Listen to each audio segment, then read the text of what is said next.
Well, Tom, it's a pleasure to welcome to the Orioles broadcast family Brian Roberts, former Orioles second baseman, working with Joe Angel this series in Detroit on the Orioles radio network. So here you go, former player, now broadcaster. How's that transition?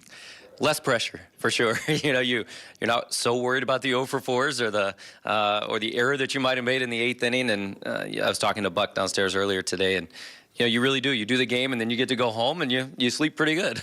Now, from the player's perspective, as you watch the games, obviously you played the game a certain way. Do you find yourself analyzing like, oh, I might not have done that, or I may have done that?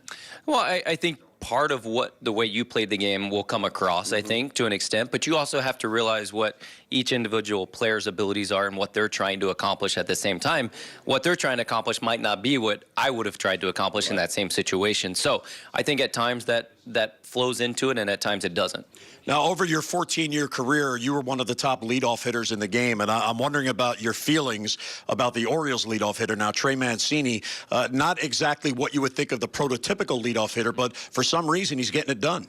Yeah, I actually had a chance from the media side to interview him a little while ago about that same topic, and he's really embraced it, and he likes it, he enjoys it. And the one thing that he said that I totally agree with is you get in the flow of the game very quickly, as well as the fact that it feels like the lineup turns over very quickly. It feels like you're up every other inning.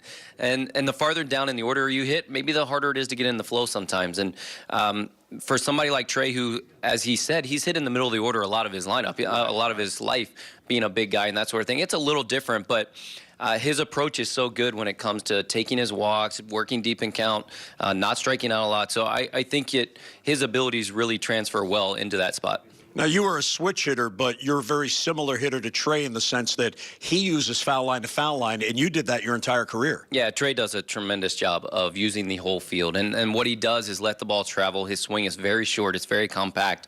He thinks right center, which is what he said, and you can tell that in his approach. And then when he gets a mistake, he'll pull a slider like he did last night for a homer. And for me, it was a little bit different being a switch hitter. I was able to use both sides of the field maybe in that way. But Trey's, like I said, I think his skill set really, even though he's a big guy, sets up well for where he is. Now, this is a big year for you personally. You're certainly a big part of the Oriole family, and in August, you'll be inducted into the Orioles Hall of Fame along with our colleague Fred Mafra. As you look back in your career, did it go very fast? I mean, here you are. I remember 2001 when you broke in. Now you're going into the Hall of Fame. Man, it happens so fast, Chimp. It really does. And I try to tell those young guys that, but in the midst of it, that 162 games feels like forever sometimes. So when you have a chance to go back and look over your entire career, it feels like yesterday that it was June 14th, 2001, and I walked into Mike Hargrove's office, and he said, "You're playing shortstop, batting second, don't get nervous." And the rest of the my next 14 years I spent being nervous.